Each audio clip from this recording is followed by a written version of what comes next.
terakhir kemarin pada saat yang bersamaan, hanya beda jam, lonceng di Sumber Baru dan Ajung.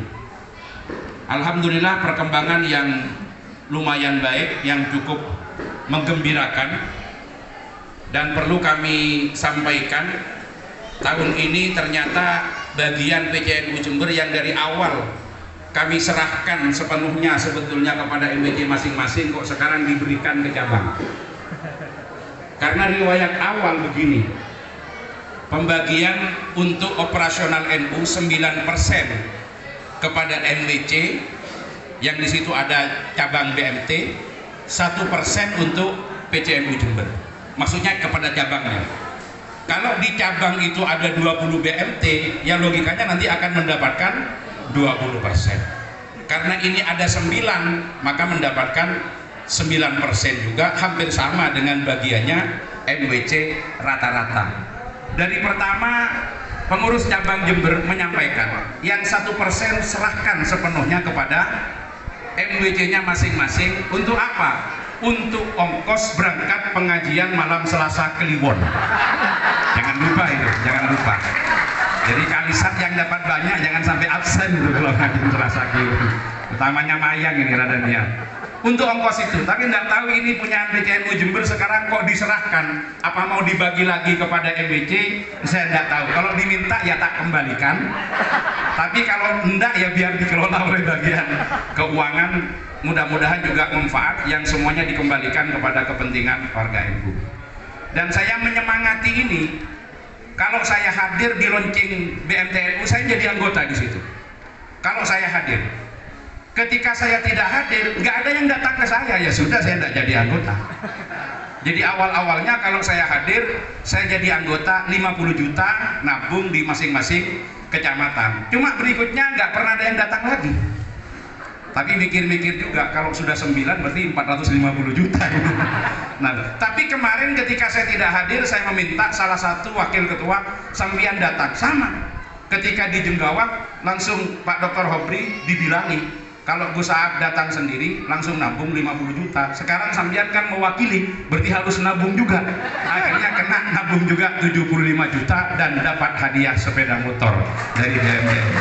Ini udah luar biasa. Sementara kita tujuannya tidak lain adalah memberi contoh, mensupport, mendorong agar supaya di masing-masing kecamatan yang ada di wilayah PCNU Jember dengan 26 kecamatan berdiri semuanya BMTNU. Kalau nanti sudah berdiri 26 BMTNU, mau tidak mau akan mendapatkan 26%. Ya, pengurus cabang NU yang akan datang itu bisa mendapatkan 26%. Apalagi sudah dikembalikan ini haknya. Kenapa? Mungkin sudah besar.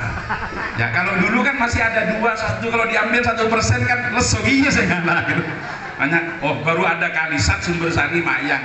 Misalkan masing-masing dapat 3 jutaan. Berarti kan ada 9 juta. Berarti bagi PCNU Jember kan tak sampai 900, 300.000. Enggak tahu saya kalah. Tapi sekarang kok agak lumayan. Nah, ini semata-mata bagaimana kita mendorong, menyemangati para warga Nahdien yang memang tidak boleh melupakan bahwa salah satu cikal bakal atau dorongan berdirinya Jam'iyah Nahdlatul Ulama itu melalui satu lembaga yang disebut dengan Nahdlatul Tujjar. Jadi Pak Aris, NU itu berdiri dari 3 lembaga. Nahdlatul Ulama itu awalnya ada Nahdlatul Fikri atau disebut dengan Taswirul Afkar, lembaga yang khusus mengkaji masalah-masalah aktualisasi ajaran keagamaan dalam konteks keindonesiaan. Yang kedua ada namanya Nahdlatul Wathon, lembaga yang memang bertugas untuk menanamkan semangat nasionalisme dan patriotisme. Dan yang ketiga adalah Nahdlatul Tujjar untuk membangun ekonomi keumatan, kemandirian keekonomian. Bahkan Hadratus Syekh Kiai Haji Hasyim Asy'ari melalui Kiai Haji Abdul Wahab Hasbullah berpesan, kalau bisa pengurus NU itu tidak sekedar menjadi pengurus, tetapi masing-masing memiliki unit-unit usaha yang bisa menampung tenaga kerja sebanyak-banyaknya dari warga Nahdlatul Ulama. Kalau masing-masing pengurus NU memiliki jiwa entrepreneur yang kuat, karena memiliki kesadaran kebangkitan ekonomi keumatan seperti yang menjadi tagline dari program 1 abad Nahdlatul Ulama, mencapai atau mendapatkan kemandirian jam'iyah dan kemandirian jamaah, maka insya Allah masing-masing potensi yang dimiliki oleh pengurus-pengurus NU tatkala menjadi pelaku-pelaku usaha akan menyerap sebanyak-banyaknya tenaga-tenaga kerja dari lingkungan Nahdien sendiri, yang itu tidak lain juga akan menjaga keamanan dan keselamatan baik akidah maupun haliah pelaksanaan ibadah. Dapat kita bayangkan tatkala warga Nahdlatul Ulama bekerja kepada orang lain, bisa jadi ada hal-hal yang terganggu. Betapa banyak kita melakukan advokasi kepada karyawan-karyawan yang ada di beberapa perusahaan, mulai dari yang mempersulit pelaksanaan sholat Jumat, termasuk pelaksanaan sholat 5 waktu. Kenapa? Karena juraganya tidak dari NU. Kalau masing-masing ini juraganya NU, tentu akan terus berbanding lurus dengan program-program penguatan keagamaan yang ada pada jam'iyah. Alangkah lebih tenang dan lebih nyamannya kalau orang NU bekerja kepada orang NU itu sendiri. Ini tidak akan terjadi konflik, tidak akan terjadi perbedaan. Maka di sini perlu untuk kuat, termasuk di samping sektor-sektor usaha real, retail dan lain sebagainya, seperti juga pada bidang pendidikan. Kalau lembaga-lembaga pendidikan yang dimiliki oleh Nahdlatul Ulama kuat, akhirnya menyerap tenaga yang semuanya dari NU, mereka kan bekerja di tempatnya sendiri, pasti lebih nyaman, lebih tenang. Jadi keluarga besar NU jadi guru di lingkungan Ma'arif NU, keluarga besar NU jadi dosen di perguruan tingginya NU. Nggak akan ada benturan-benturan secara psikologis yang harus dialami. Kita tidak bayangkan bagaimana ada keluarga besar NU yang karena tuntutan ekonomi harus bekerja di lembaga yang tidak berafiliasi secara keagamaan dengan NU. Mereka kadang-kadang dipaksa untuk mengikuti cara ritual dan pelaksanaan keagamaan sesuai cara mereka. Akhirnya apa yang dilakukan? Menyembunyikan identitas sebagai orang NU, tidak berani pakai atribut-atribut NU, apalagi pada akhirnya juga tidak berani menunjukkan pola-pola ibadah yang diajarkan di dalam Nahdlatul Ulama karena faktor-faktor itu. Dan ini sektarianisme dalam hal yang semacam ini sangat lazim dilaksanakan di mana-mana, sangat lazim. Nah, disinilah perlu besar yang punya NU sendiri, perlu kuat yang punya Nahdlatul Ulama sendiri, termasuk melalui kerjasama-kerjasama yang dengan sektor yang ada pada wilayah NU. Di tempat ini hadir Nuansa Kopi, yang ini juga dari saham MBC NU yang ada, yang dikembangkan di sini.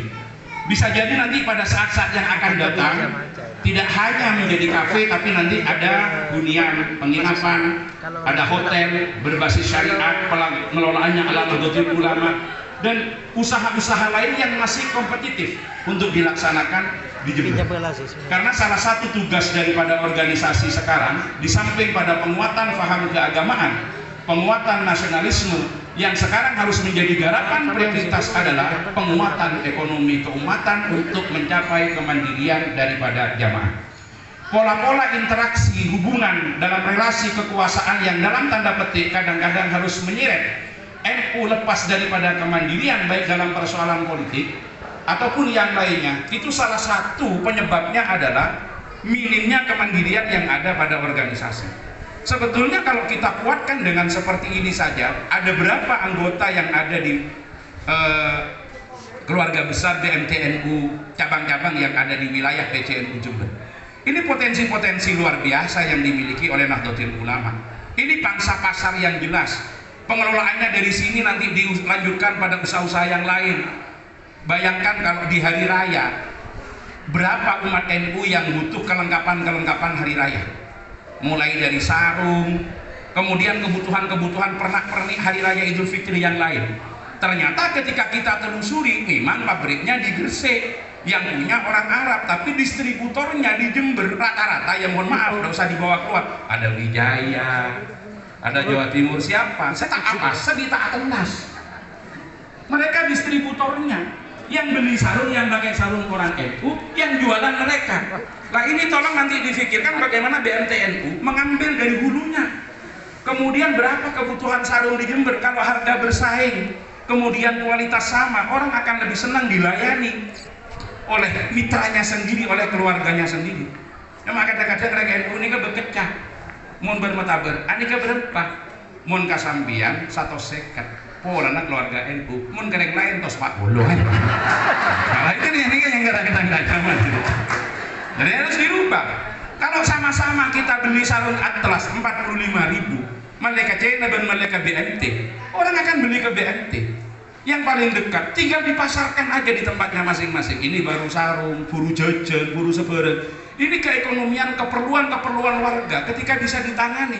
Luar biasa ini potensinya untuk membangkitkan ekonomi NU secara keseluruhan. Maka menjadi pangsa pasar dan menjadi distributor bagi produk-produk yang dilahirkan dari keluarga besar Nahdlatul Ulama sendiri untuk menutupi keperluan-keperluan warga NU yang memang tidak bisa lepas dari itu. Orang NU ini kan identik dengan selamatan. Orang yang selamatan ini banyak keperluannya. Ketika hal-hal yang seperti itu dipenuhi oleh unit-unit usaha yang juga kembali keuntungannya kepada warga NU itu sendiri, ini akan menjadi suatu kekuatan ekonomi yang cukup besar. Ini juga menjadi terobosan-terobosan yang bisa dilakukan oleh BMT NU Jawa Timur dengan cabang-cabang untuk bergerak pada sektor itu. Dan ada di beberapa daerah yang bergandengan dengan BMT NU itu juga ada NU Mart-nya yang pembiayaannya dari BMT NU. Jadi itu mungkin yang juga perlu mulai dirintis, pembukaan begitu ada stand-stand yang kira-kira memungkinkan kosong, itu bisa digarap. Contoh misalkan di halaman kantor MBC NU Mayang, di halaman kantor MBC NU mana misalkan Kalisa, oh ini ada potensi kosong apa depannya, buka aja di situ. Buka NU Mart, ya, dibuka NU Mart, pembiayaannya nanti di samping saham itu dibagikan kepada warga yang lain, ada sekian persen sahamnya bisa dimiliki oleh BMT NU itu sendiri, atau dengan menggunakan pembiayaan yang diberikan. Jadi muternya juga ke sana sendiri, muternya juga ke sana, karena ini juga diperlukan. Nggak mungkin orang NU itu nggak butuh beras, nggak butuh minyak dan lain sebagainya. Kalau nanti sudah ada NU Mart di masing-masing MBC, pembiayaannya dari BMT NU akan muter lagi, akan semakin memperbesar lagi. Monggo coba diproses, sekedar percontohan di halaman PCNU Jember di sebelah utara itu masih ada lahan kosong. Awalnya sempat mau dibuka dengan NU Mart. Kalau memang ini bisa, ya mohon maaf, pernah ditawari oleh sama-sama lah milik kita juga, tapi kan tidak langsung kepada NU kelebihannya, yaitu pesantren berbasis NU. Jadi sempat mau ditawari, mau dibuka basmal sebagainya. Kalau ada ukuran 20 kali 15 atau 20 kali 20 meter, itu kan udah lumayan besar untuk kemudian kita buat seperti itu. Diminta aja, ada yang dipaksa ini sahamnya sekian-sekian ditangani oleh BMT, karena nanti sudah ada jaringan sendiri. Usahakan BMT NU Jawa Timur ini memiliki jaringan sendiri, jadi ngepak beras sendiri, ngepak minyak sendiri, ngepak ini sendiri, dan pertama didistribusikan di kalangan sendiri. Itu nanti kan bisa bersaing, kemudian mempekerjakan warga NU sebanyak-banyaknya. Mungkin nanti di dalam rapat anggota tahun atau rapat-rapat direksi itu juga, karena contohnya sudah ada. Kalau tidak salah kebetulan saya diundang waktu itu pada acara peresmiannya untuk pengajiannya di Pakong gitu, ya. Di Pakong langsung ini ada kantor BMT NU-nya, di sebelahnya ada NU Mart-nya. NU Mart, waktu itu saya tanya ini berapa sampai biaya, sekitar 2-3 miliar. Sebagian, mungkin sebagian besar dibiayai dari BMT NU, sebagian saham dibagikan kepada pengurus-pengurus NU. Kami berharap tidak sekedar BMT NU, tapi ada NU Mart-nya di masing-masing itu yang mengcover kebutuhan-kebutuhan itu. Nanti distributornya walaupun tidak punya kan langsung kepada ranting-ranting gitu ya. Karena nggak ada yang luput itu. Kalau hari raya semuanya beli jajan, beli sarung. Apalagi yang ibu-ibu, salah mentelasan ini. Entah jadi datang belanjaan pakai pan kacang, ibu lutin luar biasa itu. Ini kalau bisa di cover sendiri oleh kepentingan-kepentingan itu adalah suatu potensi yang luar biasa. Nanti sektor-sektor itu yang dicoba untuk dikembangkan, termasuk juga pelayanan-pelayanan transaksi keuangan yang saya kira mulai ditingkatkan lah. Karena ketika ini tidak mampu bersaing dengan lembaga-lembaga keuangan yang lain, dengan sendirinya akan ditinggalkan, walaupun karena ikatan emosional yang kuat harus tetap bertahan di situ. Tapi ketika kita mampu bersaing dengan produk-produk, sekarang sudah ada aplikasi yang bisa di-download di Play Store untuk transaksi keuangan melalui BMT NU. Kemudian nanti sudah bisa bekerja sama, masing-masing anggota sudah bisa memiliki yang menabung itu ATM. Belum ya? Sudah proses? Belum. Ada ATM, nanti pertama walaupun belum punya ATM sendiri sudah bisa kerjasama. Ini potensi-potensi besar yang bisa digarap. ATM automatic teller mesin atau apa? Saya malah bahasa Indonesia lupa. Tunai mandiri gitu. Anggunan tunai mandiri. Aslinya automatic teller mesin gitu ya. Tapi kalau bahasanya Pak Solehan, alat tusuk manual. Karena ATM itu harus bersamaan dengan STNK, surat tanda numpang kamar. Nah, kalau sudah ada itu baru ATM-nya di bawah itu. Ya bukan ATM itu maksudnya itu ya. Jadi ini terobosan-terobosan lah. Monggo kita bantu, kita support dengan segenap kekuatan yang ada. Minimal kita akan memberikan rekomendasi memudahkan berdirinya BMT NU pada masing-masing kecamatan. Dapat kita bayangkan tadi Pak Aris, Gus, kok cuma 9, kok udah semuanya? Iya, pelan-pelan Pak Kadis, pelan-pelan. Insya Allah nanti, ini kalau tidak salah baru 5 tahunan ya, 5-6 tahun. Efektif baru 5 tahun, 6 tahun berdiri di Jember, dan sudah bantuan untuk NU sudah kita hitung ini paling tidak sudah ada di angka 100 jutaan.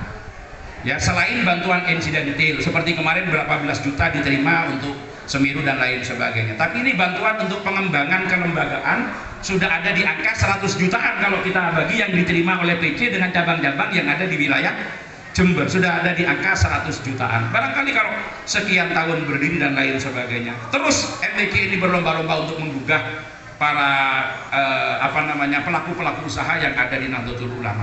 Kemarin saya dapat informasi kalau di Beringin itu ada satu agniya itu, tapi memang itu baru di satu kecamatan.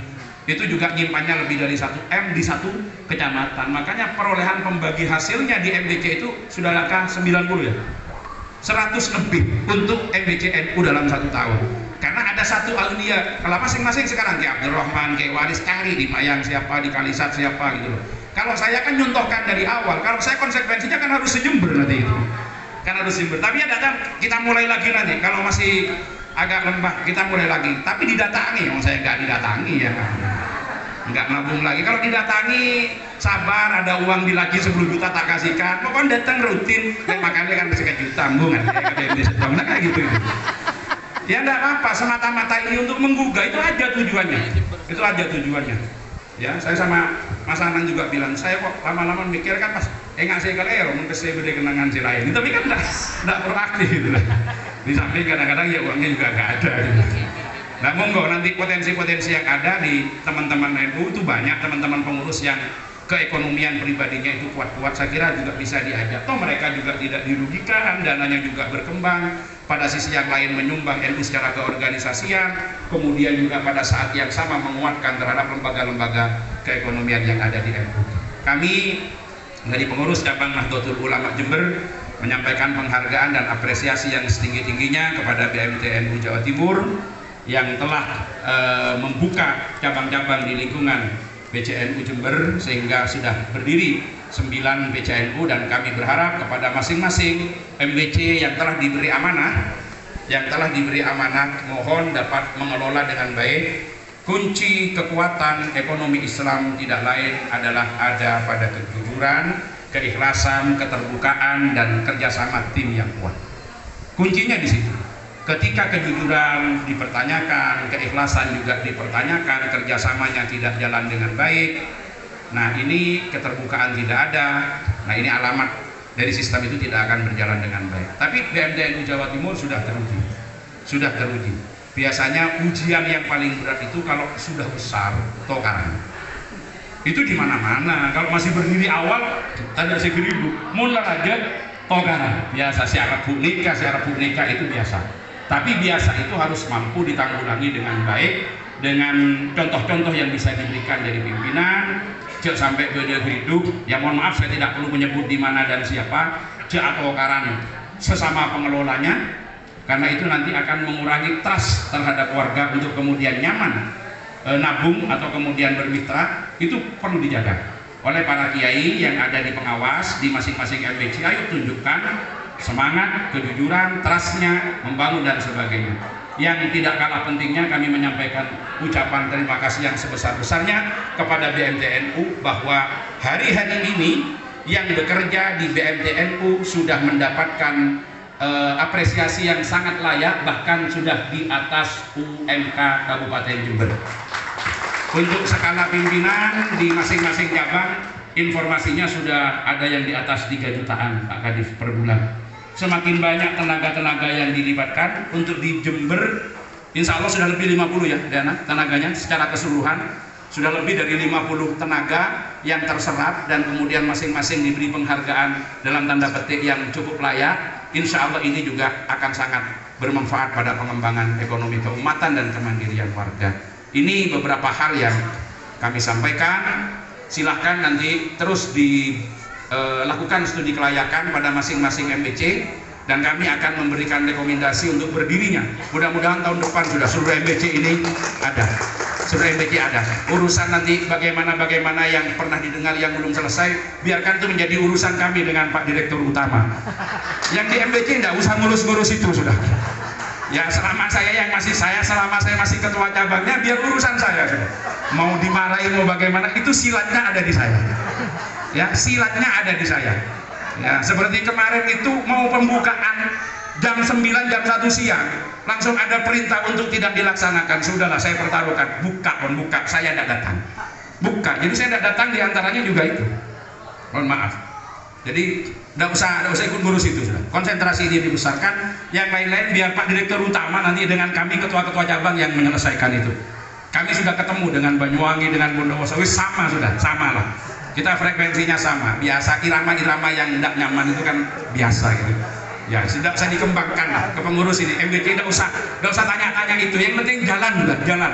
Yang penting manfaatnya jelas untuk warga. Nanti pengurus cabang yang akan bertanggung jawab itu. Saya kira ini kurang lebihnya mohon maaf. Hadanallahu wa iyyakum ajmain. Wallahul muwaffiq ila aqwamit thoriq. Assalamualaikum warahmatullahi wabarakatuh.